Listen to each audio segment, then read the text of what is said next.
Hello and welcome back. We're going to kind of wrap up a little bit on our autoimmunity here. All right. So I left off covering a little bit with genetic factors. All right. And those genetic factors involve the HLA or MHC genes in the body. Okay.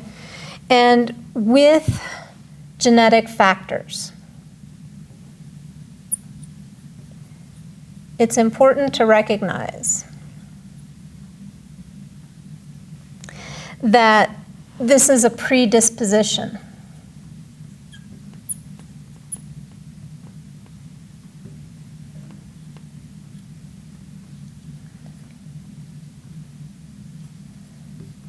It's not a guarantee.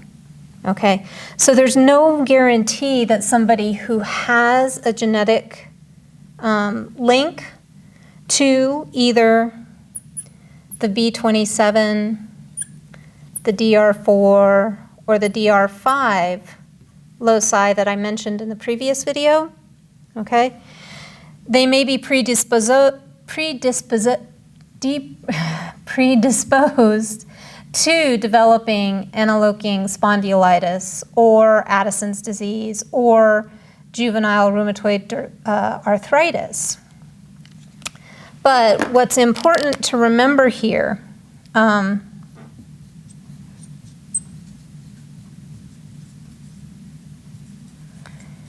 environment's going to play a role in this as well, okay? In addition to environment, gender also seems to be important.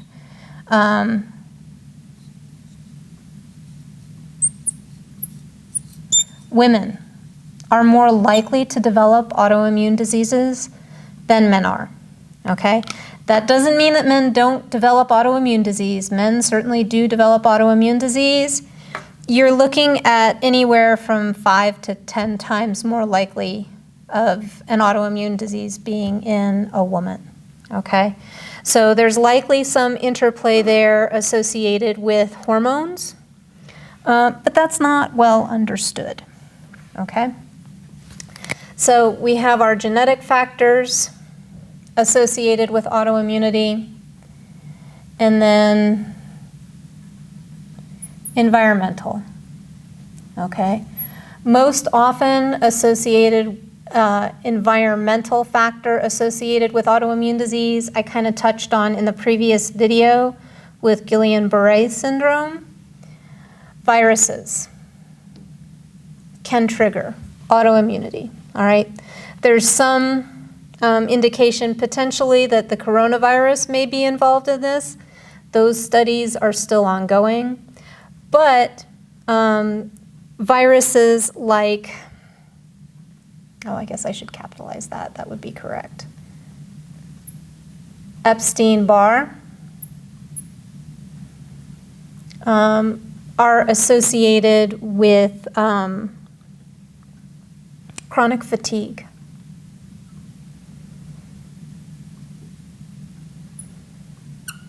Okay. And then Heliobacter,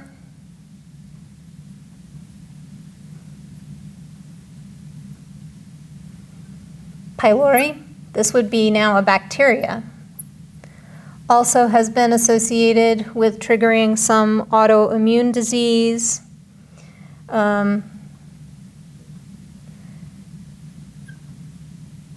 Cytomegalovirus is another one, CMV. You know, and this one is interesting because the majority of the population, so maybe 90-ish%, maybe more, have been exposed to cytomegalovirus, but not everyone who's exposed to cytomegalovirus, it ends up with an autoimmune disease. Okay, so there's some interplay there between the environment and the genetics that is still not well understood. All right.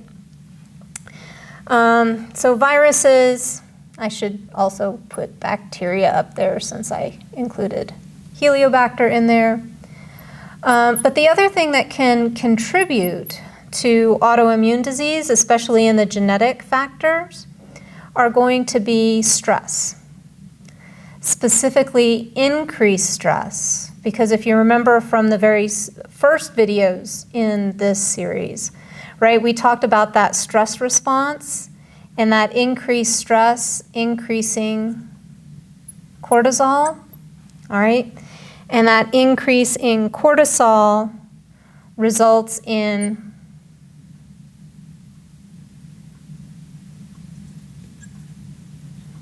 pro-inflammatory cytokines being released, okay?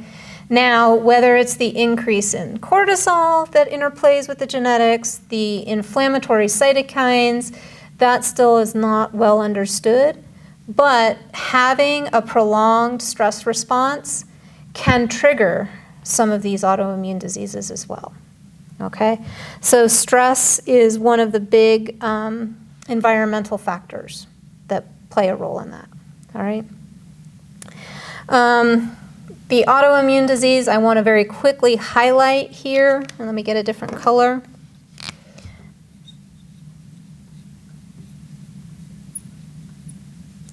Multiple sclerosis. Similar to Guillain-Barré, we're targeting myelin, so it's a demyelinating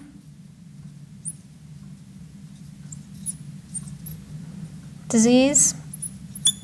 But in this case, it's a little bit different because this one is degenerative. Whereas Guillain-Barré, right, went from toes to head, right? This one is a bit more random in how the myelin is attacked. And in this case, the myelin is not replaced or repaired, okay? So multiple sclerosis tends to be a much more debilitating disease. And because you're interfering with myelin, where this becomes important is at the neuromuscular junction.